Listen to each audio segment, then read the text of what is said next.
आमदार संजय गायकवाड यांनी शिवीगाळ केल्यानंतर दिलगिरी केली व्यक्त।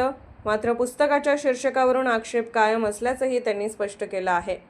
शिवाजी कोण होता या पुस्तकावरून सुरू झालेलं वादंग आणि एका व्हायरल फोन कॉलमधून प्रकाशकाला दिल्या गेलेल्या शिव्या यामुळे महाराष्ट्रात वातावरण तापलेले असताना या प्रकरणी पुन्हा एकदा आमदार संजय गायकवाड यांनी त्यांची भूमिका स्पष्ट करून प्रशांत आंबी यांच्या आई पत्नीबद्दल बोलल्यामुळे दिलगिरी व्यक्त केली आहे।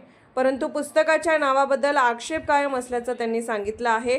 या पुस्तकाचे खुशाल वाचन करा, पण छत्रपती शिवाजी महाराजांचा एकेरी उल्लेख करू नका, अशी विनंती त्यांनी यावेळी आमदार संजय गायकवाड यांनी यावेळी केली। प्रकाश आंबे यांचं प्रकाशन झालेलं शिवाजी कोण होता हे पुस्तक, ज्याच्यावर गोविंद पानसरे साहेबांचा उल्लेख केला पण त्याचा लेखक म्हणून उल्लेख नाही, त्या पुस्तकाच्या संदर्भात मी प्रकाश आंबे यांना फोन करून प्रकाश भाऊ आपण हे पुस्तक प्रकाशित केलं आहे का, इथून मी सुरुवात केली। छत्रपती शिवाजी महाराज हे करोडो देशवासियांचं दैवत आहे। त्यांना महाराष्ट्रात संपूर्ण देशामध्ये आपण सगळेजण दैवत मानतो।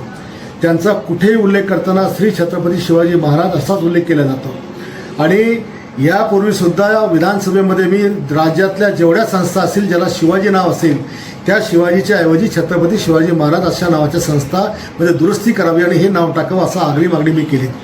शिवाजी शिक्षण संस्थेचं नाव बदलताना सुद्धा मी त्यांना सांगितलं की छत्रपती शिवाजी शिक्षण संस्था असं नाव आपण करावं, शिवरायांचा अपमान करू नये। छत्रपती शिवाजी महाराजांच्या विचाराने जगणारे आम्ही लोक आहोत, त्यांच्या नावाने मरणारे आम्ही लोक आहोत आणि म्हणून पदोपदी त्यांचा अपमान आम्ही सहन करणार नाही। या पुस्तकामध्ये कमीत कमी 500 ते 700 वेळेस शिवाजी नावाचा उल्लेख त्याच्यामध्ये केलेला आहे, एकही उल्लेख केलेला आहे। काही ठिकाणी तर शिवाजी महाराज मराठा वंशाचे नव्हतेच असं पण आहे, काही आणखी आक्षेप आहे। मला त्या पुस्तकाबद्दल माझा काही आक्षेप नाही। ज्याने कोणी ते पुस्तक प्रकाशन केलं त्यांनी फक्त छत्रपती शिवाजी महाराज यांचा सन्मानजनक वापर त्या ठिकाणी करावा।